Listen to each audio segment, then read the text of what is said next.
نبی جب چاہیں جہاں چاہیں تشریف لے کے جا سکتے ہیں عزیزان گرامی، ان کے لیے قبریں قید نہیں ہوتی جی۔ سننا پھر عزیزان گرامی، ہمارے لیے تو سونے کا حکم ہے، مگر اللہ کے نبیوں کی شان یہ ہے تو وہ تو قبروں میں نماز بھی پڑھتے ہیں جی۔ موسیٰ علیہ السلام قبر میں نماز پڑھ رہے ہیں، میرے کریم آقا دیکھتی ہیں، پھر مسجد اقصی میں میرے ساتھ محبوب کے پیچھے نماز پڑھی ہے جی، اور چھٹے آسمان پر بھی وہ پہنچ گئے۔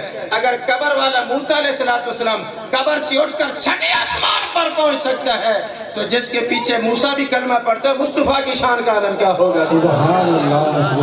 اس لیے یاد رکھیں عزیزان گرامی، آقا نبی کریم صلی اللہ علیہ وسلم سے جو نسبت ہے یہ بڑی چیز ہے، لیکن یہ راستہ ہمیں کلیئر کیسے کیا جائے گا؟ جب ایسے بزرگوں کا ساتھ ہوگا، یقیناً مصطفیٰ کی کرم نوازی ہوگی۔ اللہ تعالیٰ میری الفاظ اپنی بارگاہ میں قبول فرمائے۔ ما علینا الا البلاغ المبین۔